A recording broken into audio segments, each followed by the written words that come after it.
Hey, this is Todd from One Shot API. In this video, I'm going to show you how to set up domain verified skills in Cloudflare using Cloudflare workers.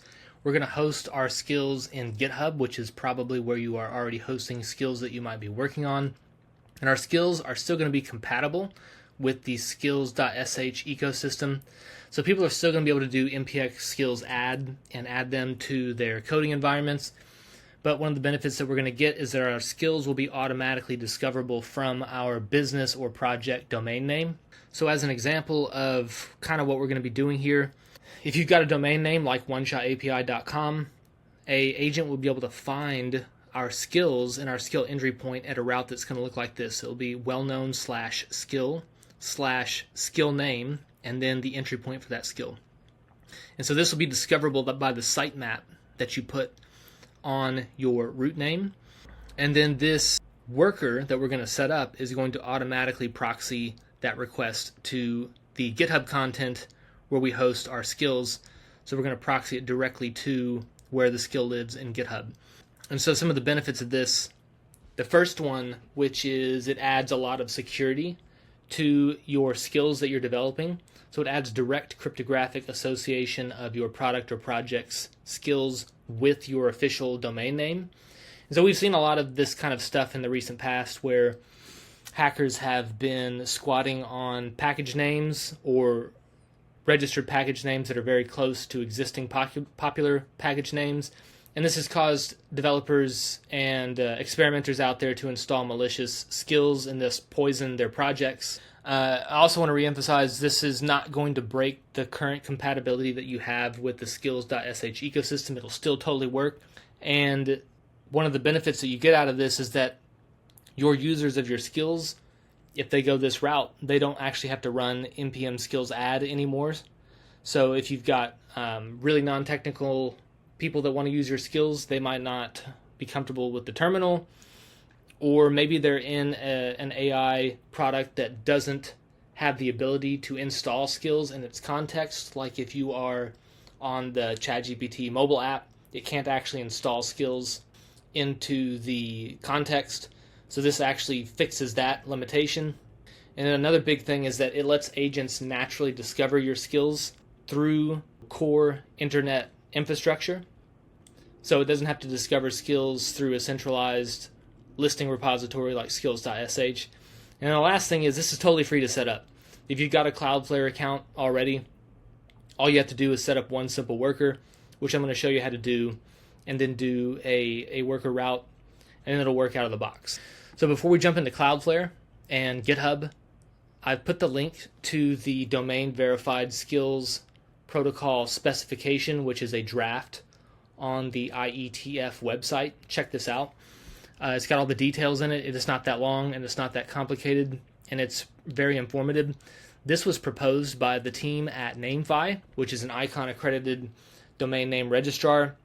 And one of the neat things about this product is you can buy a domain name from it just like any other domain name registrar, but you can trade ownership of domain names on the blockchain without having to go through centralized third-party intermediaries. And we're going to do some collaboration videos with this team in the near future, so watch out for that coming soon.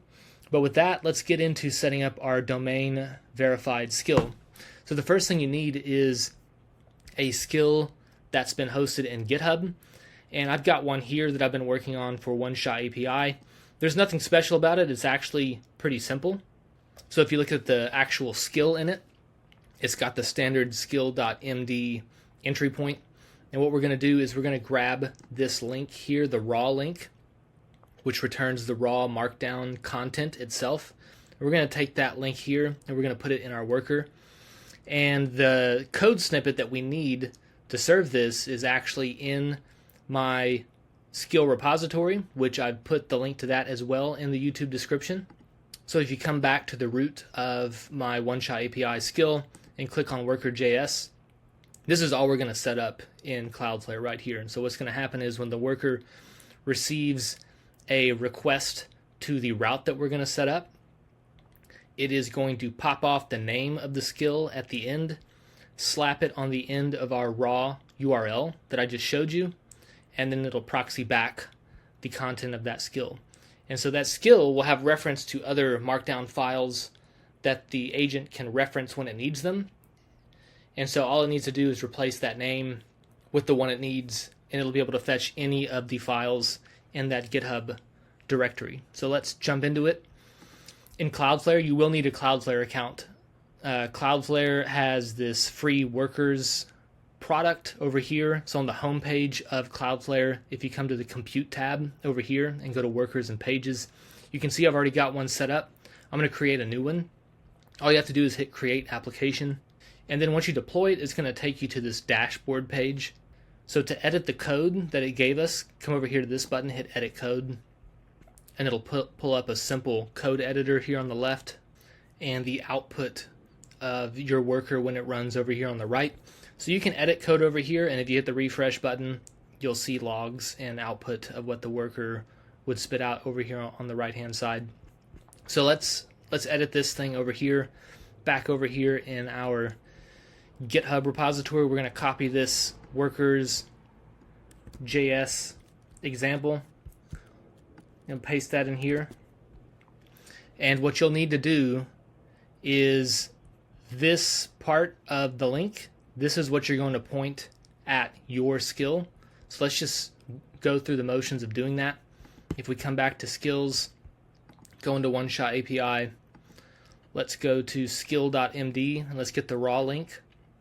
And because we want to be able to fetch any of the markdown files in the skill directory, we want everything before the skill.md entry point file. So I'm going to copy that whole link, and I'm going to replace this here, and I'm going to hit save. And now when a process makes a request to my worker route, they'll ask for skill.md, and that will return this file right here. So let's hit deploy. And we've got a save, so it's deployed. We can go back over here, and if we hit visit, we got a not found because we have to put a slash skill.md, and then there you go. Now watch this. If we come back to our GitHub repository, let's look at one of these other files. So for instance, serverwallets.md. So if we change this to serverwallets.md, there you go. So now you have access to everything in your GitHub repository from that worker, and you can develop this locally, make edits, push to GitHub, and then they're automatically live from your Cloudflare worker. So then the last step to do now is serve this not from the default worker route that Cloudflare gives you. We want to attach it to a domain name. So I'm going to come over to some domain names that I've got, and I'm going to use one of my dummy domains that I've used for some side projects. So I'm going to use 402 Express, which I covered in a previous video. The first thing before we get into setting up the route, if we come to the DNS, you need to make sure that the domain name has an A record that's currently set up, and you need to make sure that it's set up to be proxied. So if the traffic is not going through Cloudflare on your root domain, then Cloudflare cannot actually catch the route and send the request through the worker. So that's a critical step. Make sure you have the A record set up for the root name, and make sure that it's proxied through Cloudflare. And so if you've got that, just come over to worker routes, and let's add a new route. And so this domain name is 402 Express. So the route is going to be 402express.com, and then we're going to stick to the spec which wants us to put routes on .wellknown. So we're going to put .wellknown/skill / the skill name, which in our case is OneShot API. So .wellknown. So if you've named your skill something else, be sure that whatever your skill name is in GitHub is that skill name. And then at the very end, we're going to put a star. That's a wildcard, meaning any name that I put there, it's going to try to look for it. And so what's going to happen is an agent is going to put /skill.md. And they're going to be able to discover that because we put a sitemap on our website that tells the agents when they come to our website these are the routes that exist and you can query from. And then we're going to attach that to the worker that we just created, which was the Green River 139. So I'm going to attach that worker and I'm going to hit save.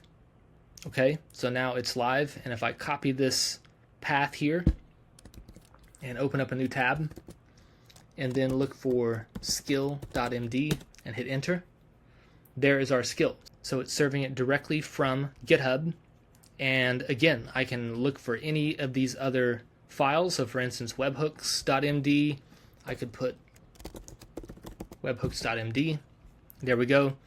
We can now serve all of our skills that we might be developing in GitHub and currently served through the skills.sh command line tool. We can now serve them associated with our official domain name.